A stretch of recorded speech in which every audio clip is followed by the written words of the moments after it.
তিন বাহিনীর প্রধানকে ডেকেছেন ডক্টর মোহাম্মদ ইউনুস।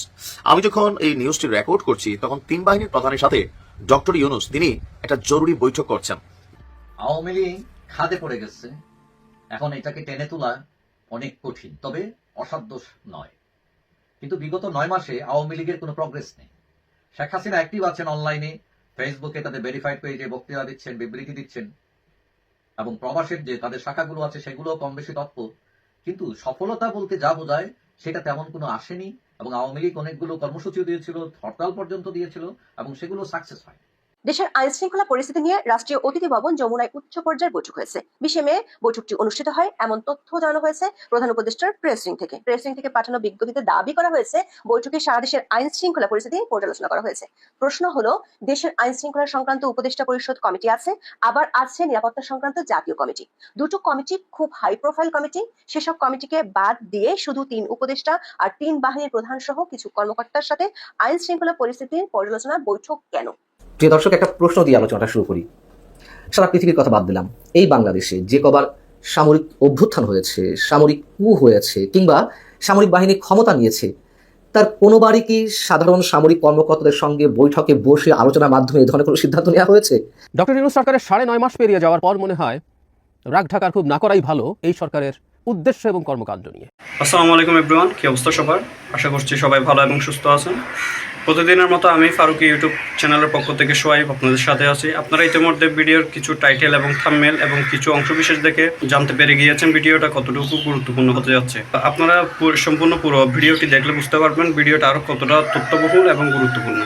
সো আশা করবো এক মুহূর্ত না টেলে সম্পূর্ণ পুরো ভিডিওটি আপনারা দেখবেন। সম্পূর্ণ ভিডিওটি শুরু করার আগে আপনাদের কাছে একটা অনুরোধ জানিয়ে রাখতে চাই, যারা আমাদের এই ইউটিউব চ্যানেলে এখনও নতুন তারা অবশ্যই সাবস্ক্রাইব করে একটা লাইক দিয়ে পাশে থাকবেন। সো চলুন শুরু করি, লেটস বিগিন। তিন বাহিনীর প্রধানকে ডেকেছেন ডক্টর মোহাম্মদ ইউনুস। আমি যখন এই নিউজটি রেকর্ড করছি তখন তিন বাহিনীর প্রধানের সাথে ডক্টর ইউনুস তিনি একটা জরুরি বৈঠক করছেন। বৈঠকের বিষয়বস্তু কি? রাজধানী সহ সারা দেশের নিরাপত্তা পরিস্থিতি স্থিতিশীল রাখার উপর একটা বিশেষ জরুরি আলোচনা সভা হচ্ছে। আপনারা দেখছেন গতকালকে সেনাবাহিনীর সাবেক বরখাস্ত অনেক সদস্য, এদের মধ্যে কারোর সেনাবাহিনীর রুলস ভাঙ্গার বিষয় আছে, মাদকের রুলস আছে, তারপর সেনাবাহিনীকে না জানিয়ে একাধিক বিয়ের বিষয় আছে, আবার কয়েকজন হয়তো রাজনৈতিক পলিসির শিকারও হয়েছেন, এমনও আছেন। সব মিলিয়ে যে দৃশ্যপটগুলো আমরা দেখছি কোনোটাই কিন্তু সুখকর না। সেনাবাহিনীকে নিয়ে দেশে বিদেশ থেকে একটা ষড়যন্ত্র চলছে, এটা কিন্তু খুবই গুরুত্বপূর্ণ একটা ইস্যু হিসেবে কাজ করছে। তো এই সকল বিষয় নিয়ে যমুনায় আপনার একটা বিশেষ বৈঠক উচ্চ পর্যায়ে চলছে। প্রধান উপদেষ্টার প্রেস সচিব শফিকুল ইসলাম তিনি তথ্য নিশ্চিত করেছেন, এবং বৈঠকে সেনাপ্রধান জেনারেল ওয়াকারুজ্জামান, নৌবাহিনী প্রধান অ্যাডমিরাল মোহাম্মদ নাজমুল হাসান, বিমান বাহিনী প্রধান এয়ার মার্শাল হাসান মাহমুদ খান ছাড়াও এই তিন বাহিনীর অত্যন্ত গুরুত্বপূর্ণ ঊর্ধ্বতন কর্মকর্তারা উপস্থিত ছিলেন। এছাড়াও স্বরাষ্ট্র মন্ত্রণালয়ের উপদেষ্টা লেফটেন্যান্ট জেনারেল জাহাঙ্গীর আলম চৌধুরী, পররাষ্ট্র উপদেষ্টা তৌহিদ হোসেন, জাতীয় নিরাপত্তা উপদেষ্টা ডক্টর খলিলুর রহমান তারাও এই গুরুত্বপূর্ণ বৈঠকে অংশ নেন। বৈঠকে দেশের বিভিন্ন অঞ্চলে আইন শৃঙ্খলা পরিস্থিতির যে অবনতি বা অবস্থান সেগুলোর উপরে খসড়া প্রতিবেদন উপস্থাপন করা হয়। আর নিরাপত্তা সংস্থার যারা সদস্যরা আছেন তারাও তাদের বিভিন্ন রকম রিপোর্ট প্রধান উপদেষ্টার সামনে উপস্থাপন করেন। এ সময় কিছু গুরুত্বপূর্ণ ঘটনার ক্ষেত্রে নিরাপত্তা বাহিনীর প্রশংসা করেন প্রধান উপদেষ্টা, এবং বাকি যেই সমস্যাগুলো আছে সেগুলোকে সর্ট আউট করে দেশের আইন শৃঙ্খলা পরিস্থিতিকে ব্যালেন্স রাখার জন্য তিন বাহিনীর প্রধান এবং বিভিন্ন উপদেষ্টাদেরকে তিনি নির্দেশ দিয়েছেন। তো নির্দেশের যে প্রতিফলনটা, সেই প্রতিফলনে অনেক কিছু আমরা দেখছি পজিটিভ, আবার অনেক কিছু স্বাভাবিক যে বাংলাদেশ আমরা দেখতে চাই সেদিকে মুভমেন্টের ইস্যুটা আসতেছে না। এই যে ধরেন আমাদের যে বিজনেস সামিট হয়ে গেল, বিডার যিনি আশিক ভাই এত সুন্দর উপস্থাপনা করলেন, আমরা প্রশংসা করলাম, কিন্তু বাংলাদেশে বিনিয়োগ আসার পরিমাণ কমে গেছে, অনেক কমে গেছে, লাভ হয় নাই। নাম্বার 1। নাম্বার 2 হচ্ছে বেকারের সংখ্যা বাড়ছে। গত 8 মাস না প্রায় 1 বছরের কাছাকাছি সময় 3.25 লক্ষ মানুষ বেকার হয়েছে। শুধুমাত্র এই মে মাসে সম্ভবত 26,000 বেকার বৃদ্ধি পেয়েছে। কেন হচ্ছে এগুলো? কলকারখানা, শিল্প প্রতিষ্ঠান, বিভিন্ন ব্যক্তিদের গ্রেপ্তার অথবা নানান কারণে মানুষ ইনভেস্ট করছে না। আওয়ামী লীগ খাদে পড়ে গেছে, এখন এটাকে টেনে তোলা অনেক কঠিন, তবে অসাধ্য নয়। কিন্তু বিগত 9 মাসে আওয়ামী লীগের কোনো প্রগ্রেস নেই। শেখ হাসিনা অ্যাক্টিভ আছেন অনলাইনে, ফেসবুকে তাদের ভেরিফাইড পেজে বক্তৃতা দিচ্ছেন, বিবৃতি দিচ্ছেন, এবং প্রবাসের যে তাদের শাখাগুলো আছে সেগুলোও কম বেশি তৎপর। কিন্তু সফলতা বলতে যা বোঝায় সেটা তেমন কোনো আসেনি, এবং আওয়ামী লীগ অনেকগুলো কর্মসূচিও দিয়েছিল, হরতাল পর্যন্ত দিয়েছিল, এবং সেগুলো সাকসেস হয়। এখন এইসব আনসাকসেসফুল স্টোরি কেন ঘটছে? আওয়ামী লীগের অবস্থা হয়ে গেছে অনেকটা এখন ওই পাড়ার দুর্বল বালকের মতো। বালকে বালকে যখন দেখবেন ঝগড়া হয়, তখন দুর্বল বালক কি বলে যে মাইরা দেখ তোরে কি করে দেখিস। এখন সবল বালক যে সে জানে যে ওকে মারলে ও পাল্টা দিতে পারবে না, এবং এইটা ভেবে সে তখন থাপ্পড় লাগায় দেয়। তখন দুর্বল বালক কি করে, মানে পাল্টা আঘাতে সে যায় না, সে তখন কেঁদে কেঁদে বলে আরেকদিন মাইরা দেখিস। এখন সবল আওয়ামী লীগের এই অবস্থা হয়ে গেল কেন, সে হঠাৎ করে এত দুর্বল হয়ে গেল কেন? এখন কেউ কেউ আছে ঘাটতারামি করে বলতে পারে না আমরা এখনো দুর্বল হই নাই, মানে ওই দুর্বল বালকের মতোই আচরণ করতে পারে। কিন্তু বাস্তবতা কি?